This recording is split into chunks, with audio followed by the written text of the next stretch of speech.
Bonjour ou bonsoir selon le moment où vous nous lisez. Dans ce nouveau numéro, nous allons parler d'en-tête des pieds de page pour ceux qui l'ont raté déjà ou bien pour ceux qui ne l'ont pas maîtrisé jusque-là ou bien pour ceux qui s'y perdent pour ne pas commettre les mêmes erreurs que ceux qui ne sont pas là.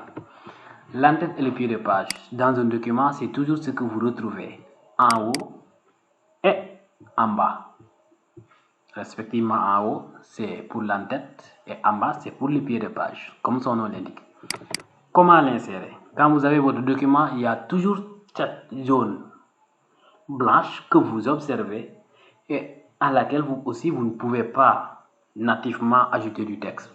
Généralement, vous avez votre curseur, mais le curseur démarre à peu près après 2,5 cm à partir du haut, à partir de la gauche et à partir de la droite, mais aussi s'arrête à 2,5 cm du bas de votre feuille blanche que vous voyez, mais pourtant sur laquelle vous ne pouvez pas écrire. Ça s'appelle l'emplacement du pied de page de l'en-tête, la marche comme au collège, que ça soit de gauche ou bien de droite. Et nous allons voir comment insérer l'en-tête dans un document. Vous pouvez faire ça juste après avoir saisi votre texte et décidé de la police d'écriture et de sa taille. Vous pouvez placer l'en-tête, le pied de page et le numéro pour continuer, si vous voulez. Sinon, plus tard aussi, vous pouvez faire ça. Nous, ce qu'on recommande dans le cadre de nos cours, c'est de faire ça après avoir changé la police, la taille de police, justification, c'est-à-dire alignement, et place maintenant à l'en-tête et au pied de page. Il y a ceci. Vous avez la méthode par l'onglet insertion. Il y a insertion. Quand vous allez dans insertion, il y a plein de choses que nous pouvons faire à partir de là. Il y a en-tête, il y a pied de page, il y a numéro de page. Tout ça, c'est dans le groupe en-tête et pied de page. Moi, je prends en-tête, par exemple. Dans en-tête, vous allez pouvoir parcourir tout ça. Ce sont des modèles prédéfinis, comme dans plusieurs commandes de la suite Microsoft Office, que ça soit de 2013 ou bien des versions antérieures ou des versions ultérieures, plus récentes donc. Nous sommes en 2022, je le rappelle. Quand je défile, je peux visiter en un clin d'œil tous les modèles d'en-tête qui sont là. Et je suis libre de prendre n'importe quel modèle d'en-tête. Si je prends par exemple celui-ci, j'aurai ceci, je vais juste mettre le titre de mon document si je veux, ou bien un texte que je veux, et ici mettre la date d'aujourd'hui, si vous voulez. Ça, c'est un modèle. Je peux encore faire ceci, et je rappelle qu'après, il y a tout ça. Je dis encore insertion en-tête. Je peux prendre le modèle vide, qui va m'inviter toujours de dire taper ici. Là, tout ça, ce sont des modèles. Je laisse comme ça. Vous pouvez, après avoir inséré une en-tête ou bien un pied de page, dire en bas supprimer l'en-tête ou bien supprimer le pied de page. C'est la même chose qui se passe ici. Vous avez vos modèles d'abord, une barre de défilement comme ça, là, et l'option de modification et l'option de suppression pour parler d'une voix normale. Mais il y a une autre possibilité. Vous pouvez directement cliquer, faire un double clic ici en haut. Assurez-vous juste de ne pas être dans le texte. Cliquez ici par un double clic. Il y a le mot en-tête qui apparaît, plus ces pointillés là, comme pour vous rappeler les coupons que vous aviez l'habitude de voir.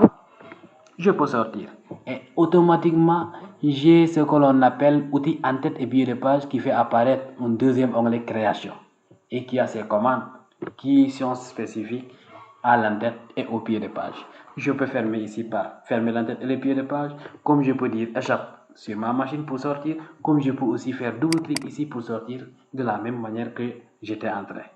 Et vous allez constater que quand vous allez partir sur l'une des autres parties, l'autre sera un peu flou, c'est-à-dire pas cliquable. Regardez, ça affiche la forme d'une souris. Pourtant, en temps normal, vous avez toujours I majuscule, à moins que vous ne soyez sur la marge de sélection. Là, je reprends double clic, ou bien je prends un modèle par insertion en-tête, je prends un modèle. Et j'écris Avant de m'occuper des choses qui sont en haut, vous avez la possibilité de mettre la date et le descriptif du document. Un clic par les images, ou bien même des images en ligne. Images seulement veut dire les images en local, c'est-à-dire les images qui sont sur votre disque dur, ou bien sur vos machines, ou bien sur vos périphériques que vous avez branchés à votre machine.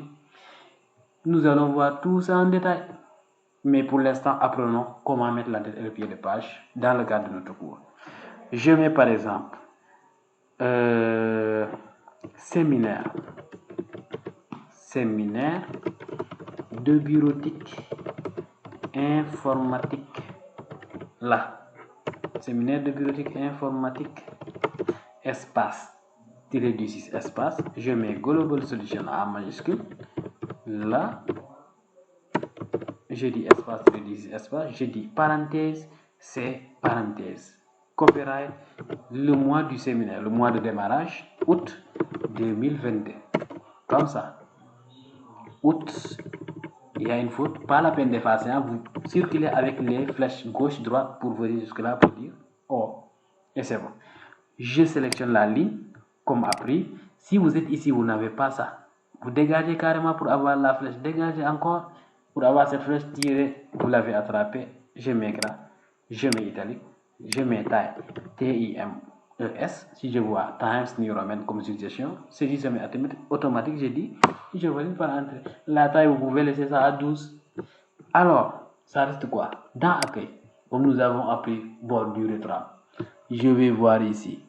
Juste à côté, pas sur l'icône bordure, mais à côté, au petit triangle. J'amène, j'ai ici bordure et trame. Ou bien, vous pouvez passer aussi par l'onglet création. Il y a ici bordure de page. Mais attention de ne pas traiter la bordure de page. Arrivé avec cette méthode, vous allez devoir vous positionner ici et ici pour traiter de la bordure de la trame. Sinon ici, ça va concerner la page. J'annule. Accueillir. Je reprends. Je clique ici, je dis bordure de trame. La trame de fond aussi, c'est ici au pot de peinture. Allez hop, je peux prendre un style. Ici, les types ne m'intéressent pas. Je descends juste pour je prends le style épais fin. Il entoure le texte de mon en-tête sur les 4 côtés. J'annule, je décoche ici en haut. Ou bien je viens, je dis clic, là, un clic aussi. Comme je pouvais aussi enlever ça avec les boutons. Il suffit juste de les reconnaître, hein? Il faut les reconnaître. Là, je laisse à paragraphe. Là, aussi, je peux laisser à 3 points. Je valide par OK. Il n'y a pas plus facile que ça. C'est insérer. Il faut éviter de faire entrer après avoir saisi ce texte-là.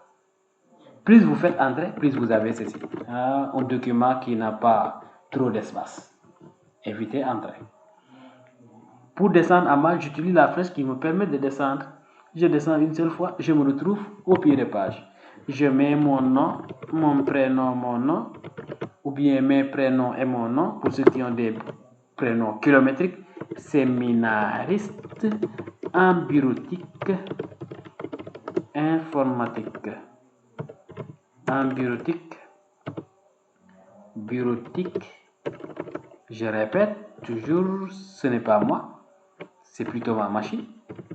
En bureautique informatique, je peux mettre virgule comme je peux mettre espace, espace, L, je mets la date d'aujourd'hui. Aujourd'hui, j'espère bien le 02 septembre 2022. Je valide. Je ne mets pas entrée du moins. Je sélectionne la ligne, gras, italique. Police, time New Roman. Je laisse la taille à 12. Cette fois-ci, au lieu d'entrer à bord du trame, je clique juste ici pour voir. Comme je l'ai fait en haut, quand je vais défiler, je vais voir ceci. Mais il faut laisser ça sur bordure supérieure. Pour l'entête, c'était bordure inférieure, mais ici, ça sera bordure supérieure. Pour créer un peu de séparation entre l'entête, le pied de page et le corps du texte. Là, je constate que j'ai terminé l'entête et le pied de page. Je fais, soit je viens dans la création là, je dis fermer l'entête et le pied de page, soit je fais ici un double clic, soit aussi je peux dire échappe pour sortir. Et vraiment, je retourne à mon texte et vous voyez que l'entête et le pied de page sont un peu gris. On dirait que c'est gris, mais quand tu vas imprimer ton document, tu auras un document nickel. Regardez quand je dis CTRL P c'est pour imprimer. Toutes les écritures sont de la même couleur, mais on vous met ça en gris pour essayer de vous retrouver toujours, pour faire la différence entre l'entête, les pieds de page et le corps du texte. Vraiment, c'était ce qu'il fallait voir sur l'entête et les pieds de page. C'est à faire si tous les documents que nous avons fait de mise en forme sauf, je répète bien, sauf pour la lettre, pour la carte d'invitation et la carte de visite. Sinon, pour tous les autres documents, il faut vraiment faire l'entête et les pieds de page. Notez la date à laquelle vous avez mis l'entête et les pieds de page.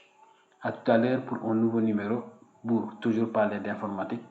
N'oubliez pas d'aimer, de vous abonner, de partager, mais aussi de commenter, ou bien de nous faire des retours dans les différents canaux autour desquels nous partageons avec nous. Merci et bonne nuit.